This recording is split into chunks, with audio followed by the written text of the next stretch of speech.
Medicine में अपन पढ़ रहे थे विषाणु जनित रोग।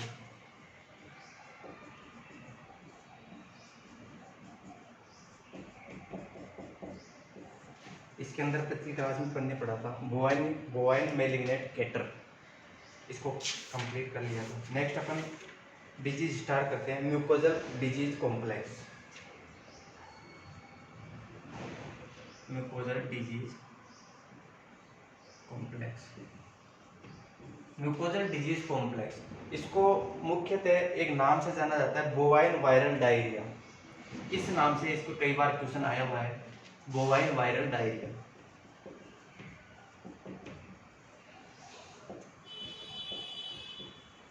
बोवाइन वायरल डायरिया इस नाम से क्वेश्चन आता है। लगभग म्यूकोजल डिजीज आ सकता है, लेकिन अधिकतर जो क्वेश्चन आता है वो इस नाम से आता है। किस नाम से? बोवाइन वायरल डायरिया के नाम से अधिकतर क्वेश्चन इसमें आता है।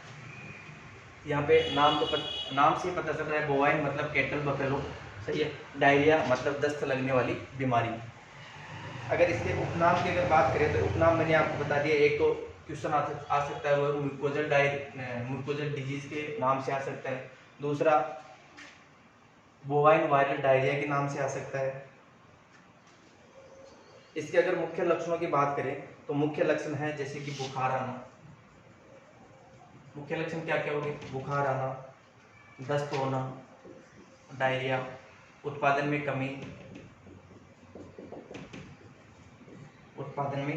कमी होना, और इसकी मृत्यु दर भी हाई होती है, हाई मोर्टिलिटी रेट मतलब उच्च मृत्यु दर जिसको बोल सकते हैं, उच्च मृत्यु दर। ये हो गए इसके मुख्य लक्षण। रोग कारक की बात करें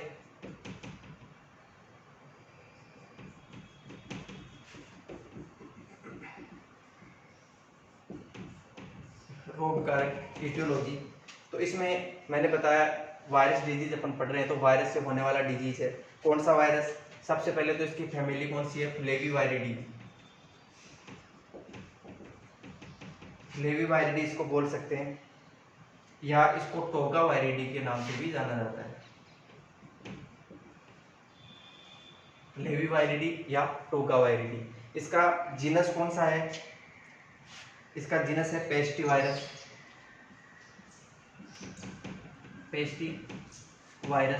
पेस्टिवायरस का सदस्य bovine viral disease virus. Bovine viral disease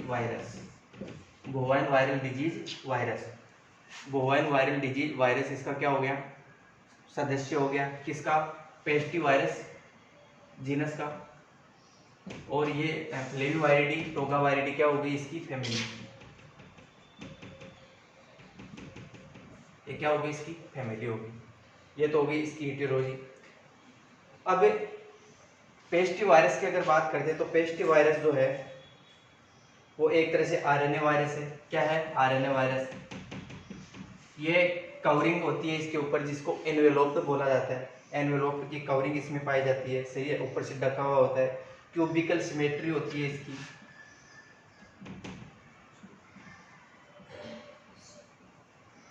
cubicle symmetry इसकी होती है, सही है। अब बोवाइन वायरल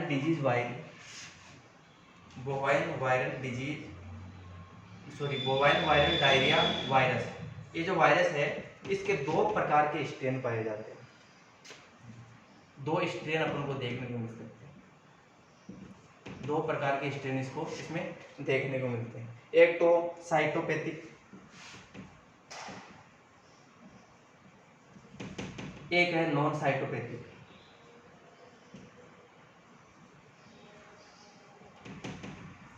एक है साइटोपैथिक, दूसरा नॉन साइटोपैथिक। दो प्रकार के स्ट्रेन इसके पाए जाते हैं। अब साइटोपैथिक क्या होता है? जो नॉर्मली इन्फेक्शन उत्पन्न करता है उसको साइटोपैथिक वायरस, जो साइटोपैथिक स्ट्रेन है वो नॉर्मली इन्फेक्शन उत्पन्न करता है, यानी कि वायरस जो होता है संक्रमण उत्पन्न करता है, जैसे कि श्वास के द्वारा ये शरीर के अंदर चला गया, सही है। इसके अलावा किसी संक्रमित भोजन के द्वारा शरीर में चला गया और फिर ये रोग उत्पन्न करता है, जैसे कि दस्त उत्पन्न करना, सही है। या इसके अलावा मैंने भी लक्षण बताए, बुखार उत्पन्न करना, उत्पादन में कमी, दस्त उत्पन्न करना, हाई मोर्टिलिटी रेट। ये किसके द्वारा उत्पन्न की जाती है? साइटोपैथिक के द्वारा। अब नॉन साइटोपैथिक कहाँ पर रोग उत्पन्न करता है, ध्यान ध्यान रखना। देखो कोई भी प्रेग्नेंट एनिमल जो होता है, सही है, प्रेग्नेंट एनिमल के अंदर ये प्रवेश करता है। प्रेग्नेंट एनिमल के अंदर अगर ये प्रवेश कर गया, नॉन साइटोपैथिक वायरस प्रवेश कर गया, तो ये प्लेसेंटा से होते हुए किसमें चला जाएगा, प्लेसेंटा से होते हुए किसमें जाएगा, भ्रूण के अंदर चला जाएगा, एम्ब्रियो में। किसमें चला जाएगा, एम्ब्रियो में। प्लेसेंटा से होते हुए एम्ब्रियो के अंदर ये चला जाता है। अब एम्ब्रियो में चला जाएगा तो एम्ब्रियो में वो स्थापित हो जाता है, वहां पे ही बस जाता है, एम्ब्रियो के अंदर ही बस जाता है। अब इस एम्ब्रियो का या बच्चे का जब जन्म होता है तो जन्म के पश्चात वो रोग उत्पन्न करने लग जाता है, सही है। उस बच्चे के जन्म के पश्चात जब वो यंग अवस्था में रहता है, सही है, जब बच्चे वाली अवस्था में रहता है, लगभग 1 से 2 साल की एज जो होती है उस अवस्था में रहता है, तो उस अवस्था में ये जो नॉन साइटोपैथिक जो वायरस है, स्टेन है, वो फिर बाद में रोग उत्पन्न करता है। तो अंतर समझ में आ गया। साइटोपैथिक स्टेन जो है वो नॉर्मल जो एनिमल है उसके अंदर, जैसे कि केटल बफेलो जो होती है उसके अंदर संक्रमण उत्पन्न कर सकता है, लेकिन नॉन साइटोपैथिक जो है वो प्रेग्नेंट एनिमल में प्रवेश करता है और प्रेग्नेंट एनिमल में जाके प्लेसेंटा से होते हुए भ्रूण में जाता है और भ्रूण में जाके वहाँ पे बस जाता है, वहाँ पे स्थापित हो जाता है। जब भ्रूण का जन्म होता है तो जन्म होने के पश्चात वो रोग उत्पन्न करता है, सही है। या कह सकते हैं कि जो नॉन साइटोपैथिक जो है वो एम्ब्रियो में स्थापित हो गया और हो सकता है कि वो एम्ब्रियो में डिजीज उत्पन्न ना करे, वो उसका वाहक के रूप में कार्य करे, सही है। उसके स्त्राव जो होते हैं, नासाई छिद्र हो गए, सही है, स्त्राव मूत्र हो गया, गोबर होगा, उसके अंदर वायरस उपस्थित रहता है और जो स्वस्थ पशु जो होता है उसको संक्रमित करने का भी कार्य कर सकता है। तो ये 2 प्रकार के स्टेन इसके पाए जाते हैं। इसके अलावा ये कोई जन्मजात रोग उत्पन्न करने का काम कर सकता है, भ्रूण के अंदर कोई जन्मजात रोग उत्पन्न कर सकता है, पाचन संबंधी बीमारियां उत्पन्न कर सकता है, जनन संबंधी परेशानियां उत्पन्न कर सकता है। कौन, नॉन साइटोपैथिक स्टेन। ये हो गया रोग कारक के बारे में।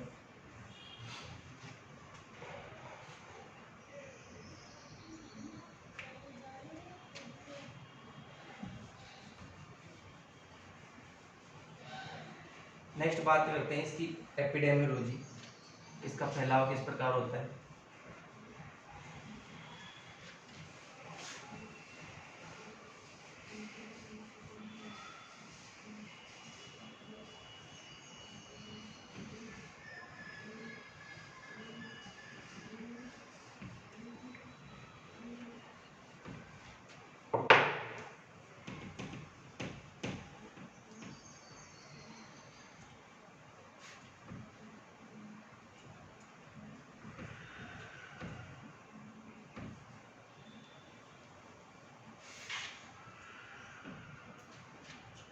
एपिडेमियोलॉजी,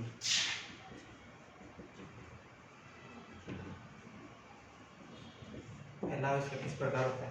फैलाव मैंने आपको बता दिया। पहले तो ये लगभग संपूर्ण विश्व के अंदर ये वायरस पाया जाता है।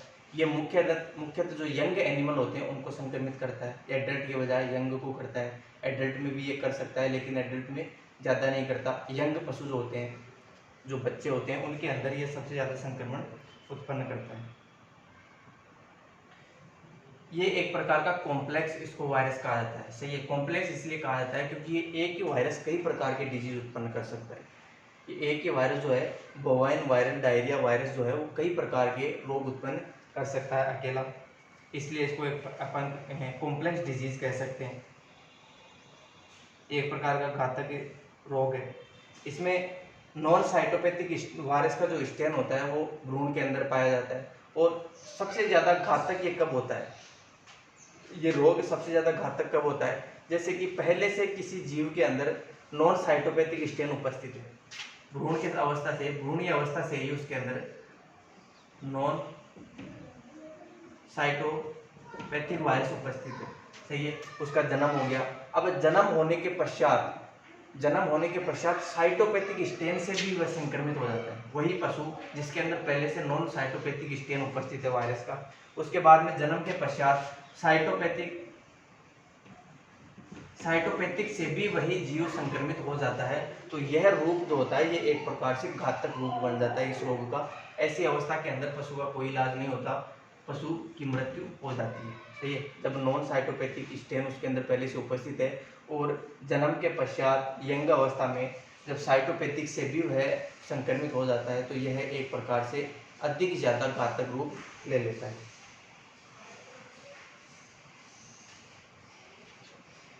इसके अलावा यह जो होता है वायरस जो होता है वो पशु की जो स्त्राव होते हैं जैसे कि लार के अंदर हो गया, मल मूत्र, सही है, इसके अलावा सीमन, आंसू, वेजाइनल डिस्चार्ज,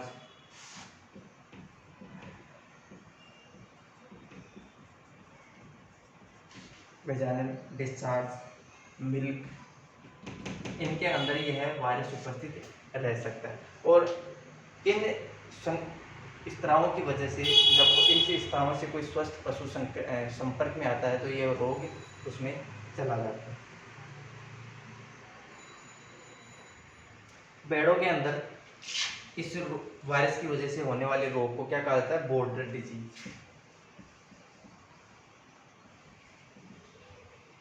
ये चीज आपको ध्यान रखनी है। भेड़ों में इस वायरस की वजह से जो रोग उत्पन्न होता है उसको बॉर्डर डिजीज कहा जाता है और सारे के सारे यही लक्षण उसके अंदर भी उपस्थित होते हैं, लेकिन उसका नाम क्या हो गया अलग? Border disease.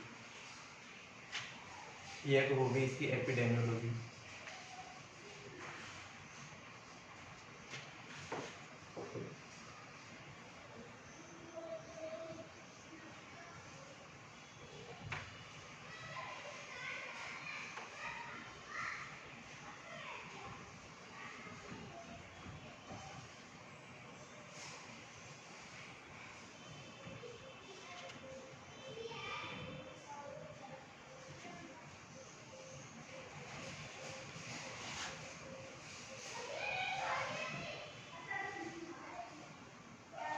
नेक्स्ट आता है इसका पैथोजेनेसिस, रोग जनकता।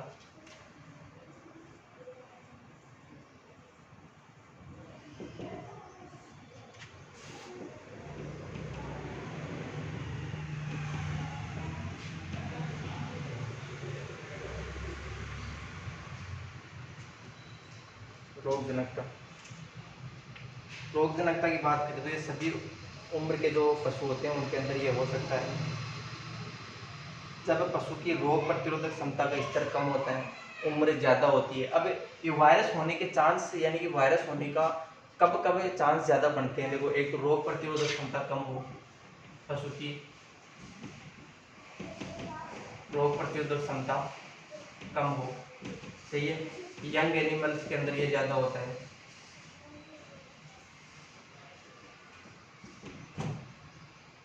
यंग एनिमल्स के अंदर ज़्यादा होता है।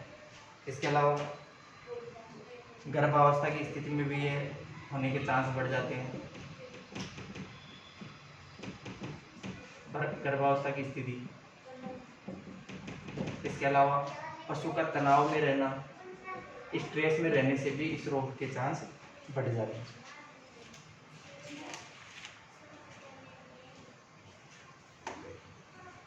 इसके अलावा ये रोग शरीर में प्रवेश करने के पश्चात ये वायरस जो होता है वो कई प्रकार के तंत्र हैं जिनको संक्रमित करता है। जैसे कि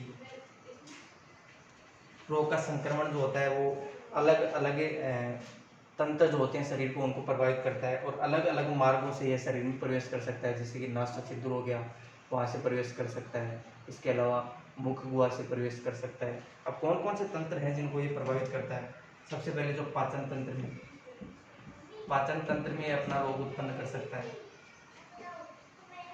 सही है। इसके अलावा रक्त परिसंचरण तंत्र,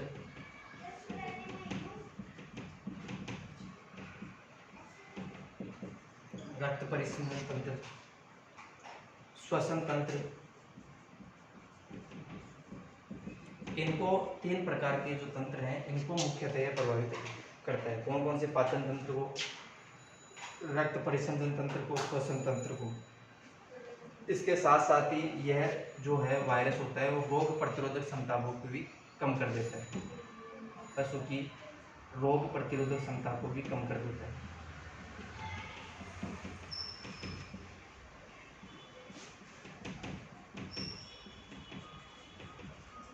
कम हो जाती है,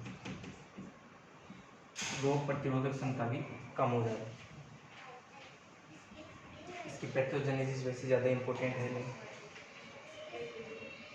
इसके अलावा ये प्रेगनेंसी के टाइम पे गर्भित प्राणियों में भ्रूण में भी संक्रमण करता है।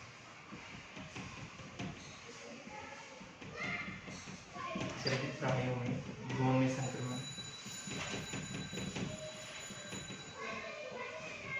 भ्रूण में भी संक्रमण उत्पन्न कर देता है। ये निम्न तंत्र हो गए जिनके जो इस रोग के द्वारा प्रभावित होते हैं, इस वायरस के द्वारा प्रभावित होते हैं।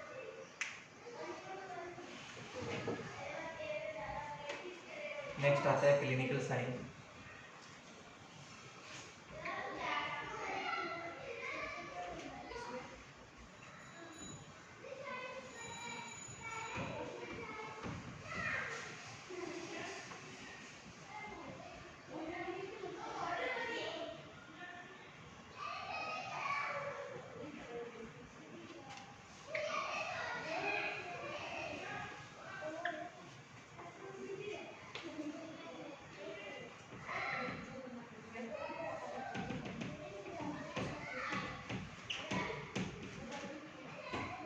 कई प्रकार की अवस्थाएं इसकी पाई जा सकती है क्लिनिकल साइन के अंदर। कई प्रकार की अवस्थाएं, जैसे कि एक एक करके अपन देखेंगे क्लिनिकल साइन।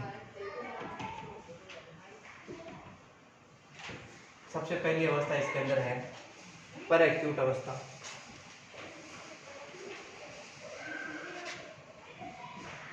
पर एक्यूट फॉर्म जिसको बोल सकते हैं, यह सबसे तीक्ष्ण अवस्था या बहुत तीक्ष्ण अवस्था इसको बोल सकते हैं हिंदी के अंदर, जिसके अंदर कम ही समय के अंदर पशु की मृत्यु हो जाती है, या जो कम ही लक्षण इसके अंदर प्रदर्शित हो पाते हैं और पशु की इसमें मृत्यु हो जाती है। कौन कौन से लक्षण प्रदर्शित होते हैं वो देखना।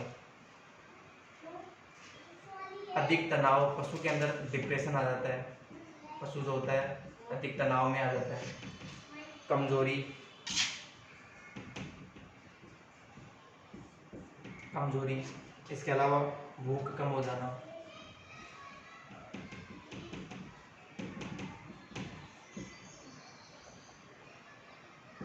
भूख कम हो जाना, पतले दस्त लगना,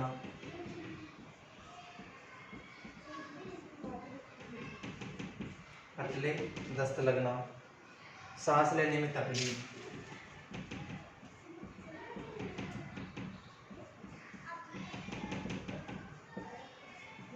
ये जो लक्षण हैं वो आपको लगभग सभी रोगों के अंदर लिखने हैं। अधिक तनाव में रहना, कमजोरी आना, भूख कम हो जाना, सही है, और दस्त लगना, सांस लेने में तकलीफ, ये कुछ ही रोगों के अंदर आपको देखने को मिलते हैं। बशर्ते कि उसकी आपको पैथोजेनेसिस याद रहनी चाहिए। अभी जो अपन ने देखा पैथोजेनेसिस, वो आपको पता हो, पैथोजेनेसिस अगर पता हो तो आप इसके लक्षण आसानी से लिख सकते हो, क्योंकि पैथोजेनेसिस में ये पता होता है कि ये जो वायरस होता है कौन से तंत्र को प्रभावित कर रहा है, सही है, उस तंत्र को प्रभावित कर रहा है तो उससे संबंधित कौन कौन से लक्षण प्रदर्शित हो सकते हैं। जैसे कि अपन ने बताया था कि रक्त परिसंचरण तंत्र को प्रभावित करता है तो जाहिर सी बात है इम्यूनिटी को कमजोर करेगा, प्रतिरक्षा तंत्र को कमजोर करेगा। इसके अलावा अगर ये पाचन तंत्र को प्रभावित कर रहा है तो पाचन तंत्र में भूख कम लगेगी, सही है, पतले दस्त लग जाएंगे, कभी हो सकता है कि इसमें कब्ज देखने को मिले किसी डिजीज के अंदर। सांस लेने में तकलीफ हो रही है, इसका मतलब है ये श्वसन तंत्र को प्रभावित करता है, श्वसन तंत्र को प्रभावित करेगा, रेस्पिरेटरी सिस्टम को प्रभावित करेगा, तो सांस लेने में भी तकलीफ होगी। तो आपको पैथोजेनेसिस याद रहेगी तो आप इसके लक्षण आराम से लिख सकते हो। सांस लेने में तकलीफ, बुखार, बुखार जो होती है वो लगभग हर प्रकार के जो डिजीज है उसके अंदर आपको देखने को मिलेगी, क्योंकि शरीर के अंदर कोई भारी पार्टिकल प्रवेश कर सकता है, चाहे वो बैक्टीरिया हो या वायरस हो या फंगस हो, तो शरीर का तापमान हमेशा बढ़ता है। क्या होता है, शरीर का तापमान बढ़ता है, और शरीर का तापमान उसकी ग्रोथ को रोकने के लिए बढ़ता है, जिसको अपन क्या कहते हैं, बुखार कहते हैं। आंखों में सूजन,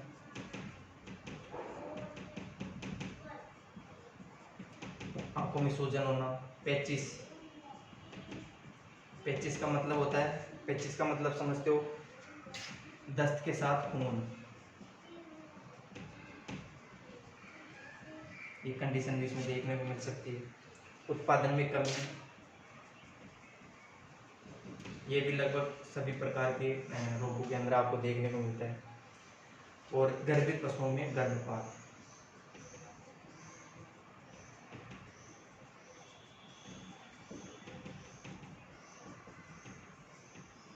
गर्भित पशुओं में गर्भपात, ये सारे लक्षण जो होते हैं वो पर एक्यूट अवस्था के अंदर देखने को मिलते हैं। दूसरी अवस्था आती है इसमें एक्यूट अवस्था, या इसको बोल सकते हैं एक्यूट म्यूकोजल स्टेज।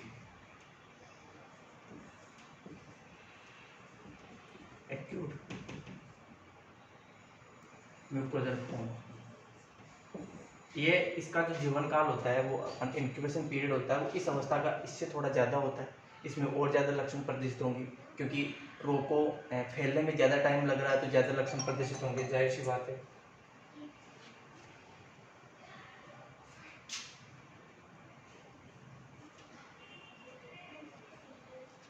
इसमें कौन कौन से लक्षण, इसमें रोग की शुरुआत अचानक से होती है,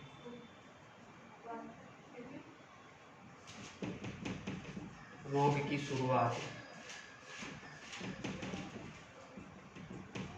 अचानक से होती है, पहला लक्षण हो गया। दूसरा लक्षण, यह अधिकतम 2 साल की उम्र से 2 साल के कम उम्र के जो पशु होते हैं,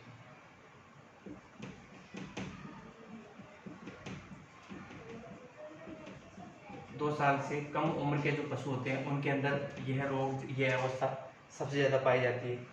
इसका लक्षण हो गया सुस्त होना, पशु जो होता है सुस्त रहता है। इसके अलावा तनाव, सही है, भूख कम हो जाना, कमजोरी, ये दोनों इसके अंदर भी पाए जाते हैं। मुंह से लार टपकना,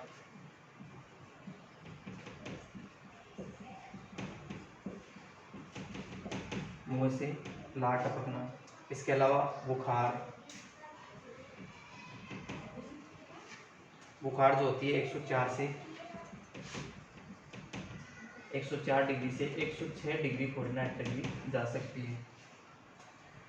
श्वसन दर तेज हो जाना, हृदय दर की गति बढ़ जाना, सही है, रोमन की गति कम हो जाना, रोमन की गति कम हो जाना, क्योंकि रोमन में जो भी मूवमेंट्स चलते हैं वो 2 मिनट में 3 बार चलते हैं, तो इनकी गति कम हो जाती है। इनको आप हाथ लगा के उसको महसूस कर सकते हो। पतले दस्त होना, जिसके अंदर श्लेष्मा और रक्त उपस्थित हो सकता है। पतले दस्त, जिसके अंदर श्लेष्मा या रक्त इसके अंदर उपस्थित हो सकता है। इसका जो दस्त होते हैं वो बदबूदार दस्त होते हैं। पतले दस्त बदबूदार।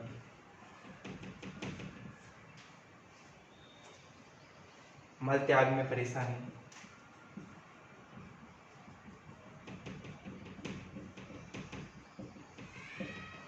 सही। मुख गुहा में इसका एक मुख्य लक्षण आपको यहाँ पे ध्यान रखना है कि मुख गुहा की जो श्लेष्मा है, मुख गुहा की श्लेष्मा में आपको छोटे छोटे घाव दिखाई देंगे। मुख गुहा की श्लेष्मा में छोटे छोटे घाव, छोटे छोटे घाव देखने को मिलेंगे। वो धीरे धीरे बढ़ के आपस में मिलके बड़े घाव बन जाते हैं, और पूरी जो श्लेष्मा झिल्ली होती है, मुख की पूरी श्लेष्मा झिल्ली, उसके पूरी तरह से उसके ऊपर घाव बना देते हैं, सही है, पूरी तरह से उसके ऊपर घाव बना देते हैं। ये घाव जो होते हैं वो फेरिंग्स तक दिखाई दे सकते हैं, मजल्स में भी दिखाई दे सकते हैं, पैरों में भी दिखाई दे सकते हैं। इसके अलावा अगला लक्षण, नाक से म्यूकोप्लूरेंट डिस्चार्ज, नाक से फ्लूरेंट डिस्चार्ज, म्यूकोप्लूरेंट डिस्चार्ज। म्यूकोप्लूरेंट डिस्चार्ज मतलब एक गंदला सा डिस्चार्ज आता है, ठीक है, म्यूकस जिसके अंदर आता है, म्यूकस उपस्थित रहता है और गंदा गंदा सा, गंदला सा, धुंधला सा इसके अंदर स्त्राव नाक से देखने को मिलता है। और डिहाइड्रेशन, शरीर में डिहाइड्रेशन हो जाता है, क्योंकि दस्त लग रहे हैं तो दस्त के साथ जाहिर सी बात है जल की मात्रा ज़्यादा निष्कासित होगी और डिहाइड्रेशन जैसी कंडीशन हो जाएगी। गंभीर स्थिति में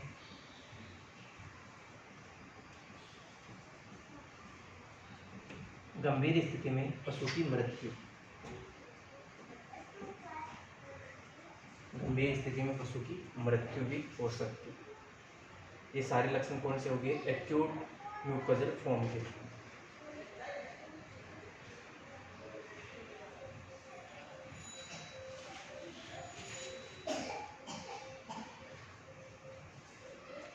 बाकी नेक्स्ट लक्षण जैसे कि क्रोनिक म्यूकोजल फॉर्म इसकी ओर उपस्थित है। इसके अलावा हेमरेजिक फॉर्म उपस्थित होती है, रिप्रोडक्टिव फेल्योर की फॉर्म उपस्थित रहती है, वो अपन नेक्स्ट क्लास में देखेंगे।